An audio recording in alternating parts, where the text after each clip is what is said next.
All right, quick SOFI update here. I want to go over what it would look like if we do not pull back for a second wave. It's actually good to have this. It's good to have all counts drawn out here. So the count I have currently that I've been talking about is we finish off wave 1 here. We make one more high, and this is 5 waves. 3, 4, and 5 like that. And then we pull back for a second wave to 1144.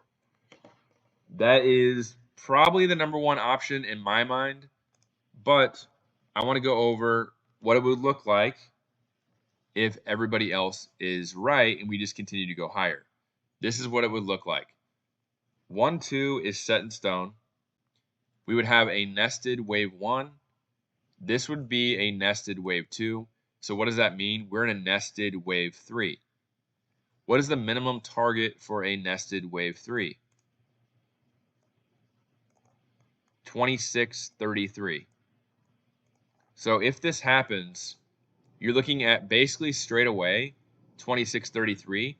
You could have a hold up though. You could have something up here and then it pulls back, but it just continues up to $26 without a real pullback, basically. So that would end up being wave 3 of 3. We'd pull back and then probably go all the way up here to about $35. And that's conservative target right there. That's the minimum target pretty much. Typically in Elliott Wave, the third wave of the third wave is the most bullish. So potentially this could go all the way up here to $38 right away if that were to happen. If it were a nested wave 3 of 3. So basically those are the two options. I'm going to draw them out. 1, 2, 3, 4, 5. Like that. Or we don't pull back. 1, 2, 3, 4, 5. And the third wave's right here. Pull back and higher. Those are the two options I see. Make one more high, pull back to 1144, and then go higher. Again, the number one option that I think is this. Based on where the market's at, how it's overextended, other charts that I'm looking at, this looks like the most likely. But, I mean, I wanted to go ahead and draw this out since everybody thinks that we're not going to dip. So you would have to go basically minimum to $26. If it doesn't go all the way up here to 26, then it could still just be a wave 5. It needs to go here to at least $26 because wave 3 of 3 is usually the longest wave in Elliott Wave. So, and also if it goes to 26, it can't pull back here into 18. That would invalidate the move. So why am I stuck on this being the number one option? It has to do with how far we've ran a lot. $8 all the way up here to 1750. We're sitting here at 2 standard deviations again. This went to about 3 standard deviations. If we're going to go up here to $26, it's going to have to go a little bit sideways for a while. Let this catch up a little bit and then go higher, which is possible. It would mean that this is definitely a more extended wave than I have projected right now, considering I just have a wave 4 and then one more move higher. So yeah, that's pretty much the two counts I see, and we'll just follow it on smaller time frames and see how it goes.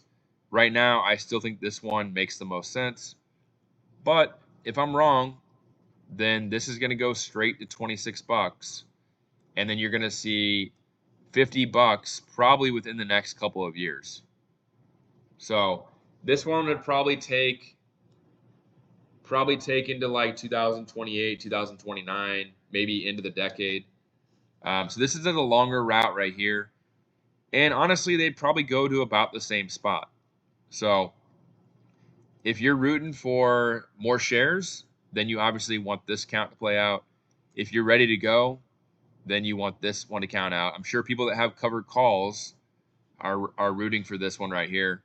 People that are just super long investors just want it to go ahead and take off right now. Last thing to mention in this video, is we can look at the GEX for the next couple of weeks. So 7.3 has it at 17 bucks, number one place for it to finish.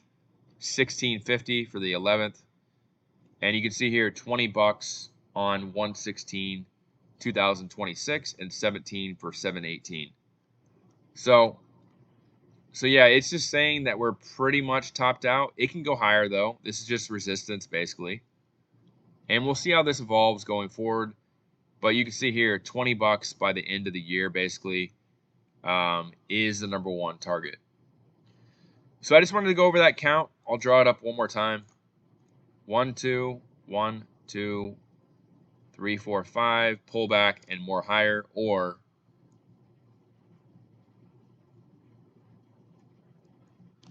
those are basically the options I see going forward. So we're either not going to pull back or we're about topped out and we're going to pull back here to 11.50. All right, hopefully that clears some things up. Leave me a comment, like, subscribe for more updates, and I'll catch you in the next video.